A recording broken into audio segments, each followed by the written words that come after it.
loolu tey ma bëgg ci ñëw indi ci ay leeral en ce qui concerne li nga xamante ni moom mooy ministère u Mansour Faye mais en même temps le DAGE Aliou Sow ou bien l'ancien DAGE bi fa nekkoon muy Aliou Sow. Je dis que ce rapport est assis sur du caduc. Rapport boobu si lu caduc la taxaw parce que celui qui l'a fait dafa taxaw ci lu caduc. C'est-à-dire le rapport concernant li nga xamante ni moom mooy mbirum ceeb bi jamono c'est assis sur du caduc. Celui qui l'a fait li mu teg ci rapport am c'est du caduc. Par conséquent le rapport devient caduc. Kan moo def rapport bi au fait ki def rapport bi ñu ngi koy woowee Massamba Dieng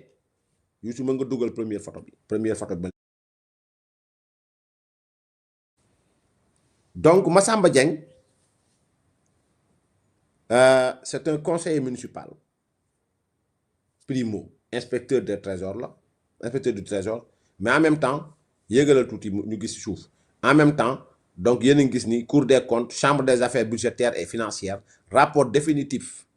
contrôle de la gestion du fonds de riposte et de solidarité contre les effets de la Covid-19 force Covid gestion 2020 et 2021 li mooy rapport bi continuel rapporteur monsieur Thierno Idrissa Dia conseiller maître membre de la mission de contrôle magistrat madame Khady Ndaw Diagne conseillère référendaire monsieur Ibrahima Gaye conseiller monsieur Massamba Dieng boobu moo ma intéressé conseiller c'est le vérificateur c'est un conseiller municipal à Ngexoox xam nga quand on est conseiller municipal au fait man mon premier problème c'est le critère d'objectivité et de neutralité parce que c'est un homme politique parce que comment il a fait pour être conseiller municipal il a battu campagne parce que mënoo ñëw nekk ci liste ba dugg ba nekk conseiller municipal battaloo campagne une liste là il est allé vers des Sénégalais pour les convaincre pour devenir conseiller municipal parce que kenn du copte conseiller municipal par conséquent politique lay def kon man sama premier problème mooy critère d'objectivité mais critère aussi de neutralité loolu mooy bi jiitu mais ça peut ne pas rendre caduc le rapport quand même mais li may wax nii mooy c'est Massamba Dieng est un conseiller municipal à Ngexoox donc loolu mooy sama constat bi jiitu d'après mes investigations. Deuxièmement aussi, c'est-à-dire qu'est-ce qui s'est passé au fait? C'est-à-dire que dans ce rapport fii ba yawmal qiyaamatul akbar nit du mën a joxoñ baaraamu tuuma jëmale ko ci Mansour Faye mais aussi DAGE bi nga xamante mooy ancien DAGE Aliou Sow nit mënu ko téye wala mu wax ko wala mu attaque ko ci dara loo xamante ni ci wàllu détournement la wala ci wàllu erreur wala ci wàllu nangam wala nangam wala nangam wala nangam bu sanction di am ki ñu war a sanctionné mooy Massamba Dieng saa dama ci deuxième bi wala nga ñëwaat ci man donc lii mooy première image bi nga xamante sama constat ci la nekk ma bëgg ngeen bàyyi ko xel bu baax a baax mooy ki def rapport bi au fait Massamba Dieng la tudd c'est un conseiller municipal à Ngexoox kon man personnellement li ma gis mooy un conseiller municipal politique lay def parce que conseil municipal boo jël liste woo liste indépendant woo liste parti politique woo pour nga nekk conseil municipal il a fallu battre campagne il a fallu aller vers les Sénégalais il a fallu être dans une liste il a fallu donc donc loolu mooy li nga xam moom mooy li jiitu voilà beneen bi mooy demal ci deuxième image bi li tax ma ne rapport bi moom Massamba Dieng li nga xam vérificateur la il s'est basé sur l'arrêté numéro 007 71 11 arrêté numéro 00 71 11 moom ngeen gis ma def flèche bi noonu donc acquisition de riz l'arrêté numéro 00 71 11 ci kaw voilà précité fixer le prix de la tonne moom arrêté bii la wax ni moo fixé le prix de la tonne kon ci lii la sukkandiku muy arrêté bii arrêté numéro 00 donc numéro 00 711 ci arrêté boobu la wax ni moom ci la sukkandiku vraiment am tuuti feedback voilà donc ci arrêté bi la wax ci la sukkandiku bon voilà donc maintenant moo tax ma ne arrêté bi bu ci sukkandikoo c'est-à-dire que dafa sukkandiku ci lu caduc parce que li may wax loi la cet arrêté là c'est-à-dire mooy arrêté numéro 70 nu mu tudd sax arrêté numéro 007111 ci la sukkandiku il dit et clairement il dit et clairement que ni donc voilà donc concernant les acquisitions de riz,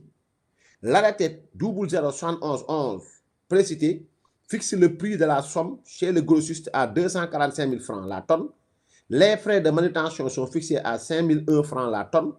par le ministère du Commerce, soit un prix global de 250 001 francs. Or, il a été fixé par le MIRCEST à 275 000 francs CFA la tonne, soit un manque à gagner de 24 999 francs. Donc mi ngi noonu nee na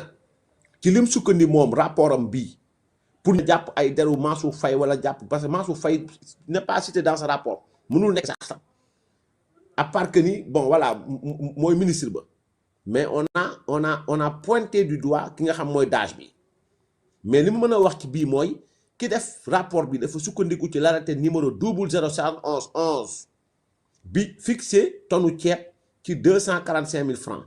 buñ ci tegee manutention bi nga xam ne par tonne moom la ñuy fay mooy ñi yenook yooyu junni la bu tegtal 15 boo dajalee ñaar yi dafay nekk tonne bi da lay dikkee kon juróom fukki junni ak 15 250 001 mooy 250 001 la war a doon waaye ministère ba dañ ko def 275 000 donc mu am diggante bi benn manque bu 24 999 francs CFA donc lii la sukkandi li nga xam ni moom mooy rapport Cour des comptes bi nit ñi di wax te duñ jël temps wu lire wala ñu jël temps wu xóotal bon voilà mais foofu au fait fi ma ne dafa juum maa ngi ciy ñëw demal ci beneen image bi mooy arrêté bi moo nekk nii arrêté bi mu sukkandiku moo nekk nii arrêté baa nekk nii arrêté du 22 mai 2013 numéro 007111 bi laa leen doon wax mooy arrêté 22 mai 2013 dama bëgg ngeen déglu bu baax li ma wax ci lii la sukkandiku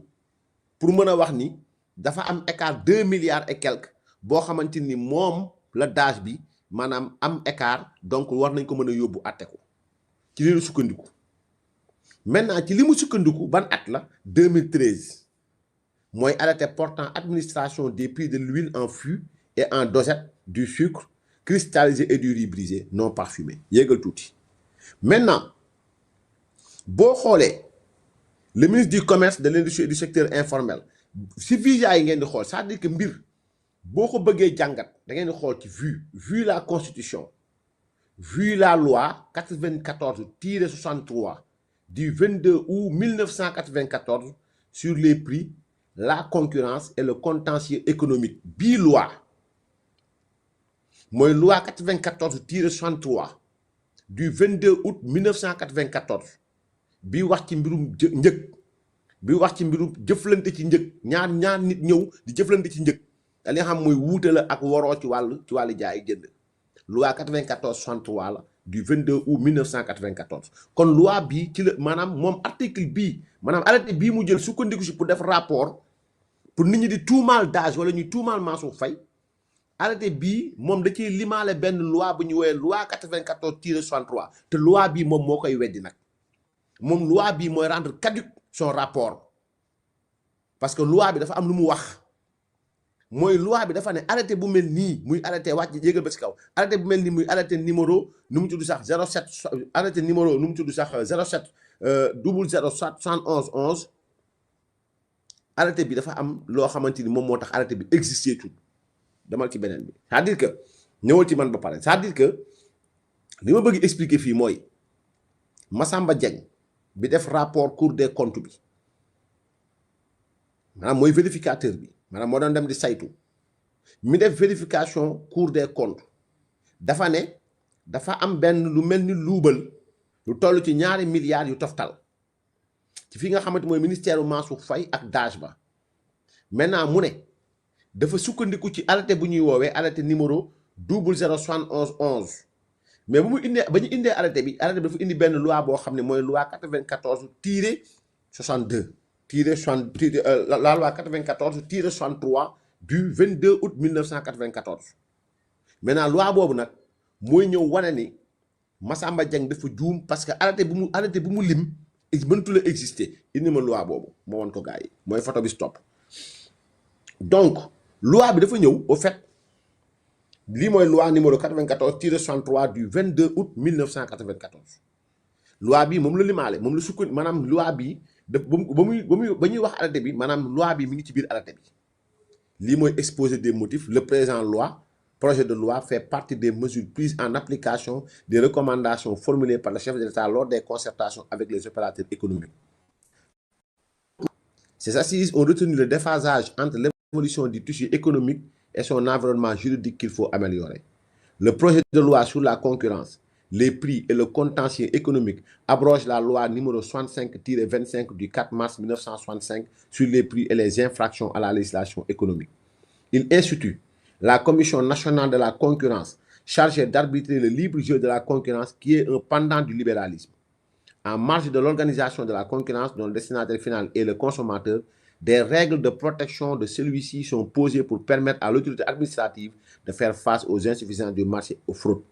Enfin, les rapports entre les agents d'exécution de cette loi et les opérateurs économiques ont été reprécisés pour permettre une application efficace des nouvelles mesures. Telle est l'économie du présent projet de loi.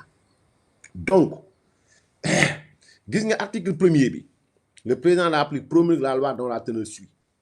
Article 1er. La présente loi vise à définir les dispositions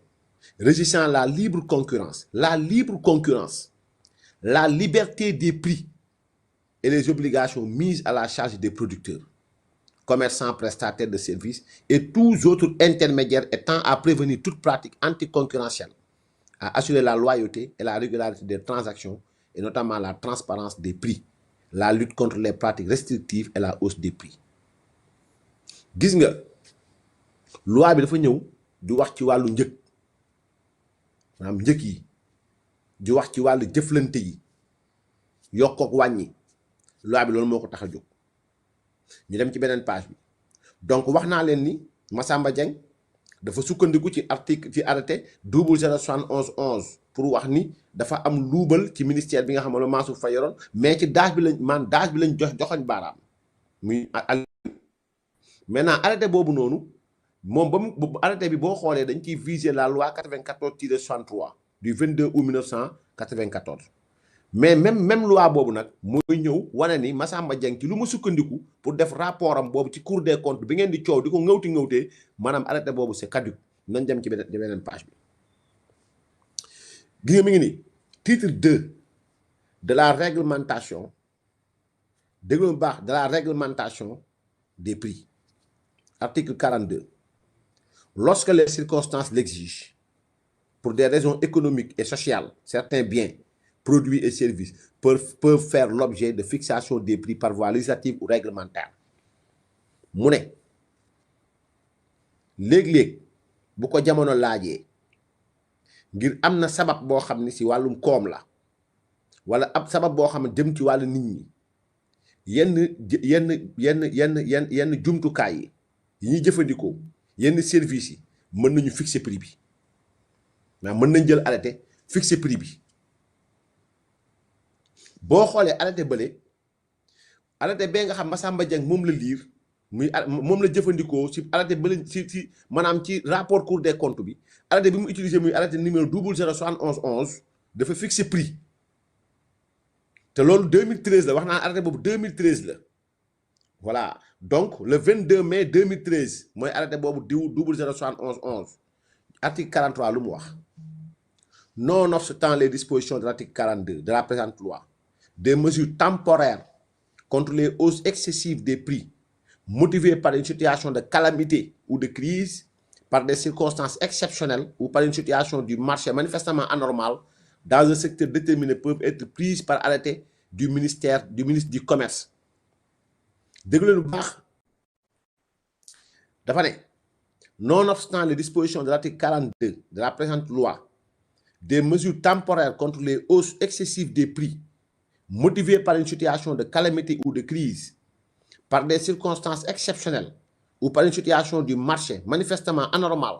dans un secteur déterminé peuvent être prises par arrêté du ministre du Commerce. na ñemagum foofu indi ma deuxième photo bi ma la njëkkoon dugalal sànq mooy arrêté bi ñu xool deuxième photo bi mooy arrêté bi très bien boo xoolee fii ministère du commerce la moo génn arrêté bi ministère du commerce moo génn arrêté bi numéro 00711 arrêté bi ci la kan sukkandiku kan laa leen wax ci la Massamba Diagne sukkandiku arrêté bii maintenant ñëwaatal ci loi bi ma mujjee indi bi ma doon mujjee lii léegi donc jàpp ngeen ni lii ministère du commerce moo ko bind pour fixer prix yi deuxième bi beneen bi stop donc war naa leen arrêté bi ne ministère du commerce moo ko bind moo fixer prix yi déglu leen fii li muy wax mu ne nonobstant les dispositions de l'article 42 de la présente loi des mesures temporaires contre les hausses excessives des prix motivées par une situation de calamité ou de crise par des circonstances exceptionnelles ou par une situation du marché manifestement anormale dans un secteur déterminé peuvent être prises par arrêté du ministère du commerce mooy arrêté beneen wan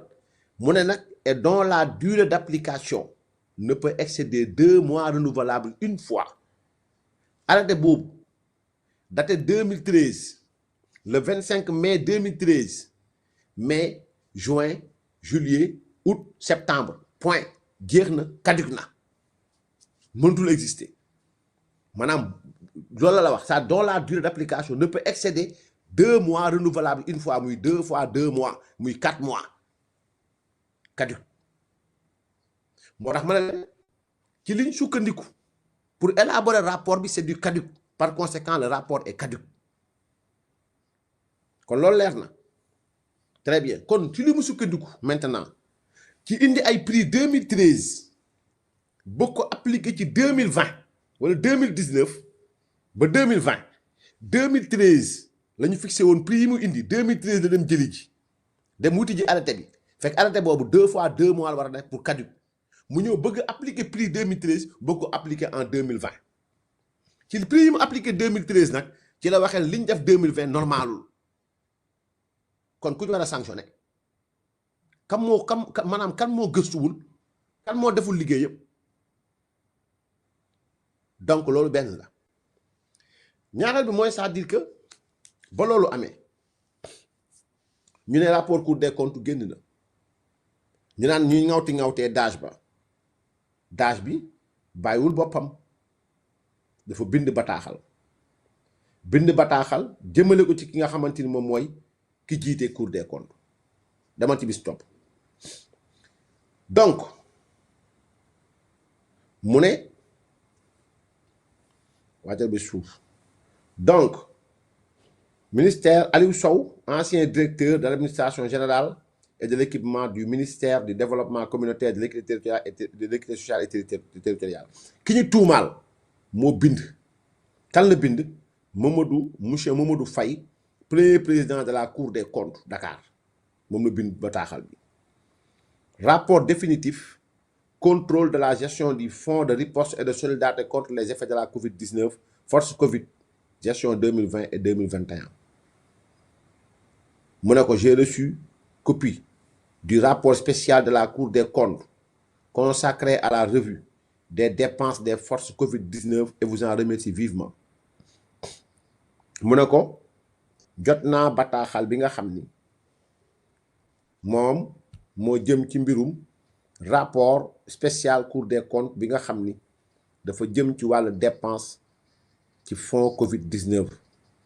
maa ngi ci sant di la gërëm gis nga fii je dois relever monsieur le président que la lecture du rapport m'a véritablement indigné et que c'est avec stupéfaction que j'ai découvert la demande d'ouverture d'une information judiciaire à mon endroit sur le motif supposé d'une surfacturation dans l'achat du riz pour un montant global de CFA 2 749 987 498 francs CFA.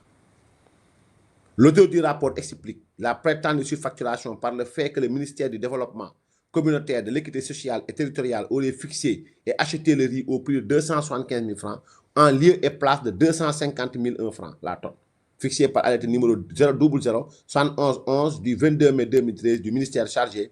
du commerce et portant administration des prix de l'huile en fût et en dojette du sucre cristallisé et du riz brisé non parfumé. Demande bi stop Donc, observation numéro... Dans sa version provisoire, le rapport de la Cour m'interpellait déjà à l'observation numéro 62 en ces thèmes ci-dessus répertoriés concernant à la fois du... Didil, au fait, li ma bëgg expliquer fii mooy que DAGE bi bañ ko joxee rapport bi il a écrit adressé ko ci ki nga xam moo jiite Cour des comptes pour wax ko ne moom d'accordul ci li ñu wax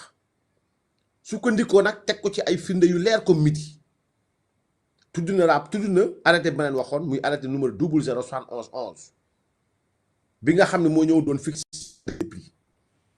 mais ci biir ministère bi xam nga ni dafa am en 2019 2020 ba ñuy joxe 2020 ba ñuy joxe en 2020 ba ñuy joxe nu mu tudd sax mbirum ceeb bi dañ waxoon ne procédure yi dañ koy dindi maanaam procédure yi nga xam day yéexal nit ñi ci wutum marché dañ koy dindi muy procédure yi nga xam ni mooy passation de marché dañ koy dindi malgré loolu yëpp Mansour Faye dafa ne damay bind ñi nga xamante ñoom ñooy saytukat yi ma laaj leen conseil néanmoins mu ne je me fais le devoir de vous faire parvenir à nouveau copie de ma réponse et des pièces qui l'accompagnent sur la conviction qu'ils n'ont pas été correctement exploités. Non, bàyyil ma ñëw. Donc ma réponse rappelait d'abord que les achats liés à la pandémie Covid-19 étaient exclus du champ du décret numéro 2014-1212 du 22 septembre 2014 portant code des marchés publics. Bi jiitu mooy li ma la bëgg xamal yow mi jiite Cour des comptes mooy li ñu doon jënd te mu jëm ci mbirum Covid-19 bokkul woon ci li nga xam mooy décret numéro 2014-1212 bu 22 septembre 2014 bi nga xam ni moom moo jëm ci wàllu code des marchés publics code des marchés publics mu ne ko en effet à l'instar de la quasi-totalité des pays du monde le Sénégal avait également opté pour un régime dérogatoire du moins par décret présidentiel pour l'exécution des fonds Covid-19 comme réew yi ne ci àdduna bi yëpp Sénégal dafa tànnoon régime dérogatoire mooy lan mooy lañ leen gàlloon seen kaw pour ngeen di wut di lancer ay marché kii indi wala nangam sangam teggi nañ ko seen kaw procédure du mu gën a gaawee defee leen ko noonu loolu décret la mu ne waaye ak lu loi ak lu yoon waxoon ni teggi nañ ko suñ kaw sama ministre muy Mansour Faye dafa ne avait tenu par souci de transparence et de bonne gouvernance Mansour Faye dafa ne au fait même bu nekkee ni président de la République par décret jël na ni ay mbirum nu mu tudd passation de marché gi demee noonu maanaam code des marchés publics bi dindi nañ ko tegg nañ ko suñ kaw mais dafa ne ngir mu leer ngir ëllëg ngir jamono ju mel nii nga jamono ju toll nii ngir mu leer ngir mu fës ci kanamu nit ñi danaa def li ma war a def malgré que teggil nañ ma ko sax mais dinaa jaar fi ma war a jaar pour transparence par souci de transparence et de bonne gouvernance dafa saisir l'autorité de régulation des marchés publics ARMP Mansour Faye même bañ ko teggilee loolu dafa saisir ARMP le saisir d'une demande d'avis laaj ko seen avis sur la manière d'exécuter le décret numéro 2020-781 du 18 mars 2020 parce que décret bi ñëw na moom moo war a jënd moo war a def ay commande Mansour dafa ne même bu nekkee teggil nañ ma sa code des marchés danaa laaj avis ARMP ci nan laa war a appliquer décret boobu ngir transparence ak bonne gouvernance dans sa réponse numéro 000 745 sur ARMP sur DG sur SP du 2 avril 2020 l'ARMP suggéré ceci ba ko Mansour defee ARMP da ko bind ci bataaxal boo xam ne numéro bi 000 745 bu 2 avril 2020 ngir wax Mansour Faye lii ne ko les bonnes pratiques en matière d'achat public régulièrement prônées par le chef de l'État peuvent être observées pour rester dans la dynamique de transparence nee na ko li kilifa réew mi wax maanaam li kilifa réew mi doon doxal avant muy dindi lii ci lan muy li nga xamante ni moom mooy les bonnes pratiques jëf yu baax yi ngir gouverner ci mbaax bu ko bàyyi même bu fekkee teggil nañ la mais bu ko bàyyi def ko ARMP loolu ko wax ne ko peuvent être observés pour rester dans la dynamique de transparence d'égal accès des entreprises toléré entreprises yëpp à la commande publique et d'économie réalisable à travers des prix compétitifs. Donc, pour ce faire, vous veillerez à garantir la disponibilité de toutes les informations de la procédure pour, à toute fin utile, un éventuel contrôle ex post. Vous pourrez, à cet égard, mettre en œuvre les dispositions suivantes. Publier un avis sur les produits à acheter. Sur les produits à acheter, voilà, sur les produits à acheter, sur les produits à acheter dans un journal de grande diffusion. Nous avons publié ce journal, vous pouvez lire. Délai maximal de dépôt des offres d'urgence 3 à 7 jours. Utilisez les services de la commission et de la cellule des marchés pour l'ouverture des plis, l'évaluation des offres et l'attribution des marchés. La commission dressera un procès verbal d'ouverture et d'attribution des offres. Concevoir un bordereau de réception des produits et organiser méticuleusement les stocks à Dakar et dans les régions. Confectionner un bordereau de distribution des produits aux bénéficiaires et tenir la liste avec les quantités remises comme décharge. C'est ce que je suggère dans ma page. Donc, confectionner un rapport de distribution à la fin de l'opération comprenant toutes les pièces, notamment l'avis d'achat public, les quantités achetées et les prix relatifs, les PV d'ouverture et de distribution, les noms et contacts des fournisseurs, les lieux et adresses de stockage, la liste des bénéficiaires ainsi que leur adresse et quantité reçue, etc. Ces indications étaient globalement respectées. L'ARMP globalement respecté et tout le processus décrit en détail et les preuves apportées dans ma réponse au rapport provisoire transmis à la Cour. Dage, Nena, wa Cour des comptes, ligne ARMP wax, lepp lañ jëfé. Processus bi lañ respecté en détail. Preuve yoyu tek na ko sen table. Dans ma réponse au rapport provisoire transmis à la Cour. La réponse établissait que le ministère en charge du développement communautaire avait lancé un appel ouvert sur la base d'un dossier public dans différents journaux de la place par souci de transparence et de respect du principe d'égal accès à la commande publique. Néna tontu ba dafa léralon né ministère bobu muy Mansour Faye dafa lancé un appel bu ubbi ci dossier bo xamné dañ ko yobbu ci journaux yépp ngir léral par souci de transparence et de respect du principe d'égal accès à la commande publique pour ñëpp mëna li ñëpp bok ñëpp mën ci jot kenn ku ne li nga mën nga def ko. Dans la réponse, Monsieur le Président, j'ai rappelé qu'aucun prix d'acquisition des denrées n'a été fixé par le ministère en charge du développement communautaire qui n'a causé aucun manque à gagner à l'État, contrairement à ce qui est affirmé dans le rapport provisoire de la Cour. ci tontu ba néna yow lay waxal yow premier président Cour des comptes fatali won na len ni amul benn prix buñu jëndé mbirum denrée par bo xamni ministère moko fixé amul benn perte buñu tek ci njoddu état amul contrairement ak li ngeen bind contrairement ak li Massamba Dieng bind ci biir rapport. Donc ñu continuer ba légui. Donc contrairement à ce que nous tuddu sax à ce qui est affirmé dans le rapport provisoire de la Cour des comptes. En effet, nonobstant le fait connu que dans le cadre d'un appel à concurrence, les prix sont déterminés par le jeu de la concurrence, le ministère avait pris le soin de solliciter les services du ministère du Commerce pour disposer du tableau des prix en vigueur durant la période. Néna, ak lolu yépp li ñu xam moy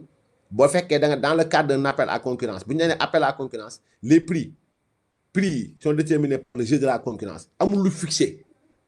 Jeu de la concurrence là. Manam ki day indi moins 10 ans wala manam ci loy lay démé. Donc le ministère avait pris le soin ministère bi defu ci waxu ci dafa wo ministre dafa les services du ministère du commerce ça bayil fofu les soins du ministère du commerce pour ñu jox ko tableau bi nga xamanteni prix yi nek en vigueur jamono joju nonu muy 2020 prix yoyu le service du ministère des commerces jox ministère ba luñ créé ñom ils ont demandé le tableau des prix en vigueur durant la période. J'établissais dans ma réponse à la question de la Cour en attirant votre attention que les auditeurs avaient utilisé l'arrêté de 2013 néna léralon na sama tontu jëmele ko ci yeen ngir attirer sen attention ne ki bind rapport bi dafa djoum parce que arrêté bi mu utilisé 2013 la ñoom ñu ngi woon ci 2020 ak tableau ministère du commerce mu ne lan l'arrêté de 2013 du ministère du commerce devenu caduc au moment des faits pour apprécier les acquisitions 2020 Massamba Dieng bi def rapport Cour des comptes bi ba muy ñëw di saytu mi ngi indi arrêté 2013 ñoom waa ministère du commerce ak équité ba ñuy ñëw ñu ngi laaj service ministère du commerce jox leen prix wu 2020 yow nga ñëw bàyyi prix 2020 dem bëgg leen arrêté prix 2013 loolu mooy lan or prix 2013 caduc c'est 2 fois 2 mois c'est-à-dire 2 fois 2 muy 4 mois fa la yem. Cette démarche peu orthodoxe était surprenante pour les auditeurs d'une institution supérieure de contrôle. Nous tourne Cour des comptes, indi lu mel tourne inspecteur du trésor. Ñu indi le pour nga saytu. Ngay saytu dem jëli ji arrêté 2013, bàyyi fi arrêté 2020. Lu tax loo ci jublu c'est peu orthodoxe. Et dafa yéemu encore. Pour ay auditeurs yu tourne ni auditeur Cour des comptes d'une institution supérieure de contrôle. Vous conviendrez avec moi, Monsieur le Président. Vous conviendrez avec moi, Monsieur le Président, que cet arrêté, devenu caduc, de par les dispositions de la loi 94-63 du 22 août 1994 portant sur les prix, la concurrence et le contentieux économique. Bilan de l'île de Sank. Je dis, di nga nangook man ni yow mi jiite Cour des comptes arrêté bi Massamba Dieng jël arrêté boobu amatul c'est caduc. Ngir lan ngir loi 94-63 du 22 août 1994 bi wax ci mbirum prix yi qu'il vise arrêté boobu Massamba Dieng visé n'était pas applicable kenn mënu ko jëfandikoo et ne pouvait en aucune façon amul ci nenn servir de base d'appréciation des prix du marché de riz njëgu ceeb 2013 mënoo ñu ko appliquer ceeb 2020 yow Massamba Dieng dafa dem jëli njëgu ceeb 2013 ñu ne day àtte ñoo xam ne 2020 lañ jënd ceeb nga leen liñ doon jaayee ceeb 2013 nga war a jëndee 2020 yow kooku jigéen boo dugg sax këram fekk muy dem marché mu ne la kii dafay caaxaan. D'ailleurs, les articles ci-dessous de la loi disposent, article 2, les prix des biens, produits et services sont librement déterminés par le jeu de la concurrence. Article 2 dafa wax ni prix njëkk yi ñuy jëndee muy biens yi muy produits yi muy services yi mu ne sont librement déterminés par le jeu de la concurrence. Waaw article 42-3 lorsque les circonstances l'exigent pour des raisons économiques et sociales, certains biens, produits et services peuvent faire l'objet de fixation de prix par voie législative ou réglementaire. Article 42 bi diral naa leen ko dama ci stop. Article 43 mu ne article 43 donc nonobstant les dispositions de l'article 42 de la présente loi donc nonobstant les dispositions de l'article 42 de la présente loi, des mesures temporaires contre les hausses excessives des prix motivées par une situation de calamité ou de crise, par des circonstances exceptionnelles ou par une situation du marché manifestement anormale, dans un secteur déterminé peuvent être prises par arrêté du ministre du Commerce et dont la durée d'application, dont la durée d'application ne peut excéder 2 mois renouvelables une fois. 2 fois 2, 4. 2 mois, ben on peut renouveler. Madame 2 mois jeex na amaat naa 2 mois muy 4 mois terminé loi 2013 ba fa la yem. Je rappelle que l'arrêté de 2013 était pris dans le cadre des circonstances décrites par cet article 43 et qu'à mon humble avis, les auditeurs de la Cour des comptes ne devaient nullement ignorer les dispositions de cette loi visée par l'arrêté 2013. ñu ne maa ngi lay fàttali yow mi jiite Cour des comptes que arrêté boobu mu sukkandiku moom Massamba Dieng 2013 dañ ko jëloon ci cadre boo xamante ni circonstances yoo xamante ni dafa leeroon comme yi article 43 bi indi léegi et sama xalaat bu gàtt ñi nga yónni woon pour ñëw saytu ñi nga yónni woon pour ñëw xool amuñu woon benn droit amuñu woon benn droit bañ a xam li nga xamante ni moom mooy disposition loi bi nga xamante ni moom la loi moom lañ visé mooy loi bi ñu visé ci l'article 2013. Le décret numéro 95-77 du 20 janvier de 1995, également visé par le dit arrêté, stipule en son article 1er que, conformément aux dispositions de la loi numéro 94-63 du 22 août 1994, les prix sont librement fixés par le jeu de la concurrence. ñoom ñi ngeen yónni woon ñu audité visé nañ beneen décret bu 95-77 bu 20 janvier 1995 parce que loolu ñu visé dafa visé waat loi 94-63 loi boobu toujours moo lay wax ni 2 mois renouvelable une seule fois les prix sont fixés par le jeu de la concurrence jeu de concurrence c'est ñuy fixer prix toute personne ayant suivi l'évolution de l'histoire économique du Sénégal c'est que depuis 1994 suite à la dévaluation du franc CFA la règle en matière de commerce est la libre concurrence d'âge bi mi ngi jàngal sax waa ji toute personne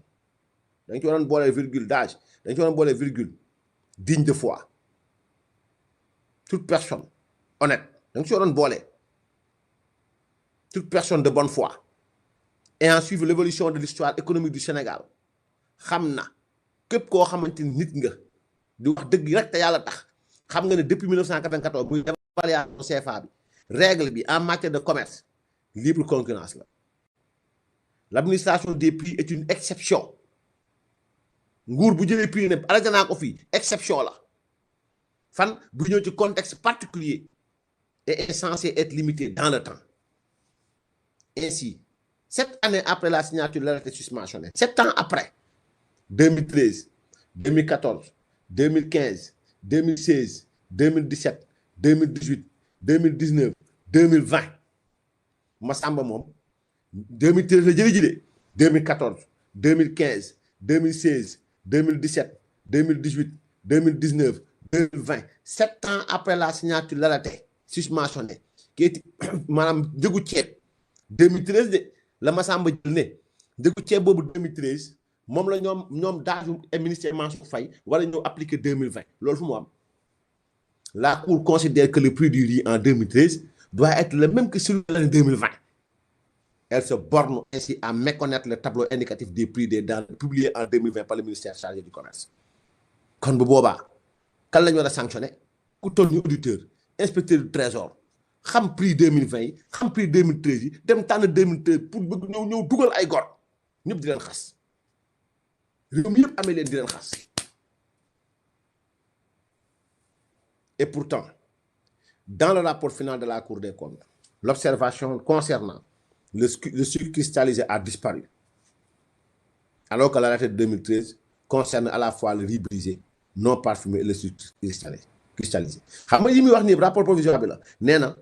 li gën a métti mooy ba muy indi rapport final bi jàngat bi ñu jàngat nii